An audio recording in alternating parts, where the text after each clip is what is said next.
Let's make some Birria Chashu ramen. So we're making some birria, but with pork, and we're making ramen. So we're making pork birria ramen today. So to start out, we gotta make our stock, which needs a bunch of different aromatics in it, like arbol chilies, pasilla, or guajillo chilies, and ancho chilies, but I couldn't find any ancho chilies, so I don't have any. So we're just doing extra pasillas instead.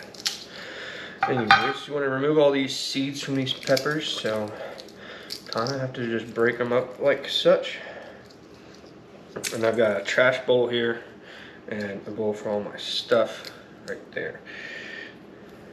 So most of these seeds are just gonna end up on my board anyways. I'll wipe them off later.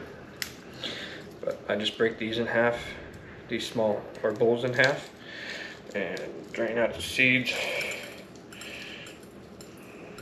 as best I can. If you get a few seeds in there, it's not that big of a deal. It's just a texture thing. You don't want a ton of seeds in your soup.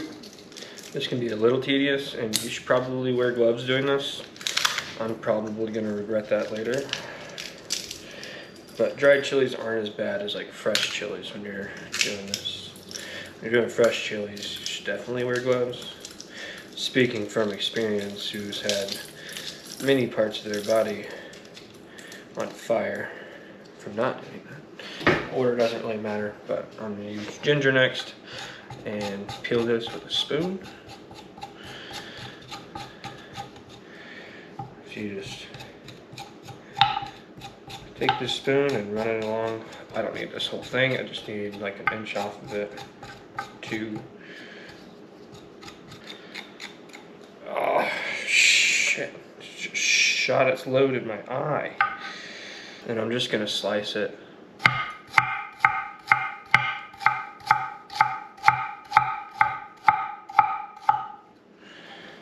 Throw that in with my chilies. You could do the whole thing where you're properly putting in your ingredients so things don't burn, but I'm just gonna throw everything in together.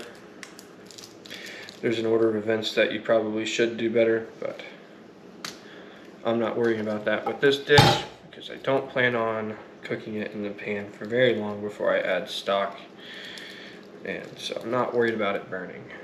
I'm not gonna cut the garlic up, I'm gonna smash it. That just wakes up all the flavor within the garlic, called allicin. It produces as a defense mechanism. It's what gives garlic the garlic smell, the garlic flavor. And it's really good for you because all the medicinal purposes of garlic comes from allicin. Because I hate myself sometimes. We got white onion. It's very important for this Mexican style dish to use white onion. Other onions are not often used in Mexican cuisine. You sometimes see red onion, but white onion is where you get the most flavor for Mexican cuisine. It's gonna get blended. It doesn't need to be pretty, it doesn't need to be uniform. It just needs to be cut down a little bit smaller than what it was. Last thing we need is a cinnamon stick. Don't forget you put that in there when you go to blend this up later, because you don't want this blended up in your birria. Makes the whole thing taste like cinnamon. We just want this to get toasted and sit in there, but we're gonna take it out before we blend this shit up in the sauce, so we don't end up with super cinnamon birria. Done it. It's not great. It kind of ruins it. At this point, my audio got fucked up, so I'm gonna do a voiceover. Add in some oil, add in all of our peppers, onions, garlic, add in some whole coriander, toast it up a little bit, add in some tomato paste, cook that for a little bit, and then we're going to add salt, black pepper, a little bit of pork stock just to deglaze the bottom of the pan, get all the fond removed from the bottom, and then we'll add in the rest of our pork stock, and we'll bring that up to a simmer and let that cook for just a little bit until we start to blend everything. And right before it's time to blend, we're going to get that cinnamon stick, for the love of God. Add everything back in. We had to remove just to find that damn cinnamon stick, and then we start blending the shit out of it. Then we'll just have a little taste test. I need salt. I'm only gonna add a little bit because there's salt on that pork. Mexican oregano, add plenty of that. All right, we got this nice piece of pork belly here.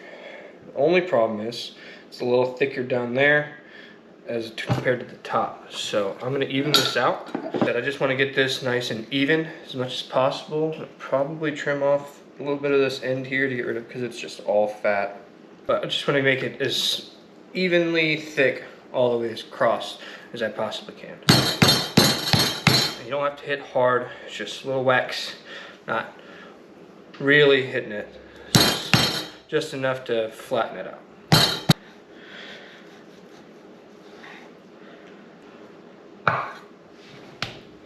And then I'm gonna cut off just a piece of this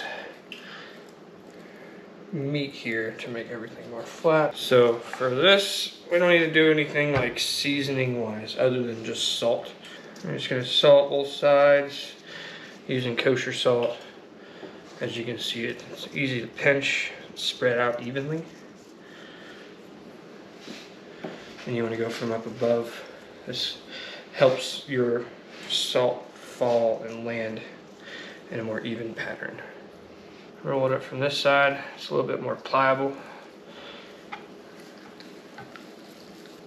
Got this log of pork belly. We're gonna tie it up just to keep it all together. All right, so we're gonna tie this up. I'm not the greatest at this, so if my technique is not impressive, sorry. But I do what I can. I was not a Boy Scout, so tying knots is not exactly my strong suit. About 1 inch apart. All right, got our log of pork belly, and we're gonna go put that in our stock, or soup, whatever you wanna call it, base. And then this is gonna braise for a long time. But I'm gonna strain this later, so I'm just gonna take our pork belly, set that down in there. I'm gonna add some more stock to this, but just to get this started. Add some stock here just to get it up, hopefully close to above. It's not above, but that's okay. I'm gonna cover this and put it in the oven at 300 degrees. Oven's at 300 degrees Fahrenheit. I'm just gonna add this heavy bastard in there. Since it wasn't completely covered in stock, I rotated it about every hour until the internal temperature was around 200, and then I let it cool off. So now that our pork belly's cooled off, I'm gonna gently move it. So be very careful with this. It's very delicate at this point. I'm gonna refrigerate this. That way everything solidifies, it slices a lot nicer and stays together, so we can put it in our ramen. So now we have this broth, but we need to strain it because right now it just has a bunch of sediment, things that fell off the pork belly, so that sort of thing. Do want to taste it though.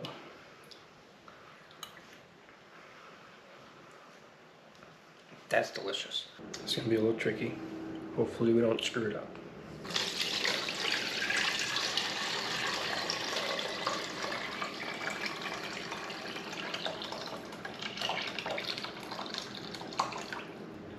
I'll just help this drain a little bit.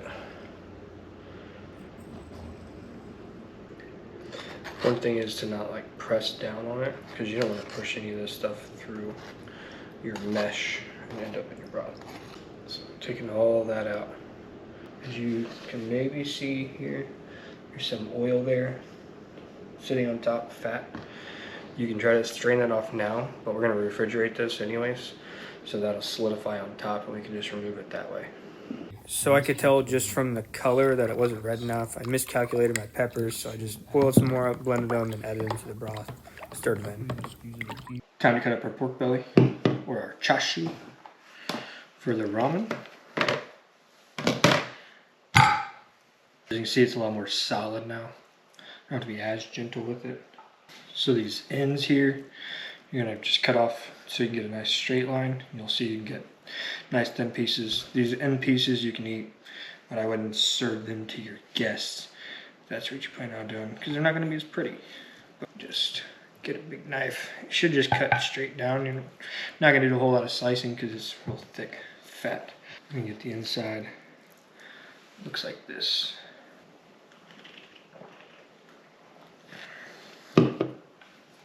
Alright, so you're only going to cut these about not even a quarter of an inch or so.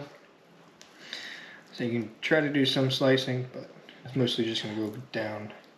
Like cut through a very thick piece of fat. And have a nice slice like this. So, with a good stack of good slices. And I'll save this for my dinner. Try one of these end pieces.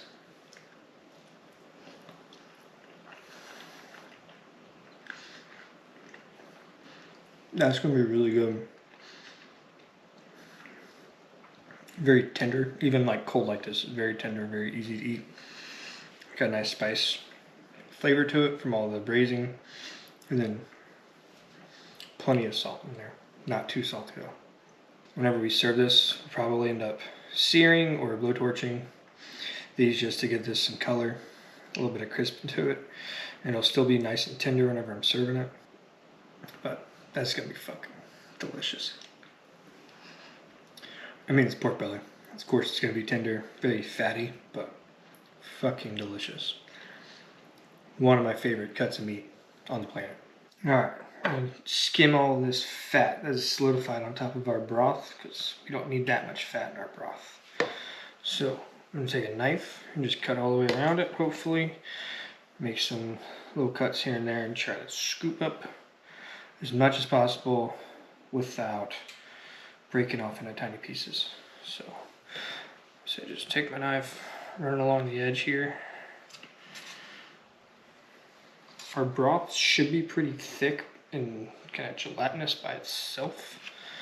So try not to fuck with it too much.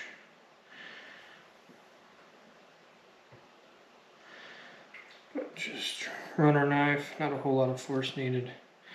And then if we're lucky, we can pick up like each little slice of fat with our knife and just pick it up and remove it. A great sign of good stock or good broth is when it's jiggly like this, nice and thick. You can even get it a much thicker where it's basically like jello. And then whenever you heat it up, it turns into a nice broth that's nice and thick. But this stuff, I mean, it's very close to be, it's very gelatinous. So it'll be very rich and have a very good mouth feel. Super happy with how this is turning out. Time to heat up our broth, which you can see this very jiggly. Just pour this in a big old pot. See how thick that is. You can't tell me nothing. Alright, now it's time to plate up everything for our guest. So we start with a large heaping pile of ramen noodles. Add in several scoops of broth, our chashu, soft-boiled egg, a scoop of onion, scoop of corn, some radish, and top it off with some cilantro and a cheek of lime. This dinner was so much fun and so good.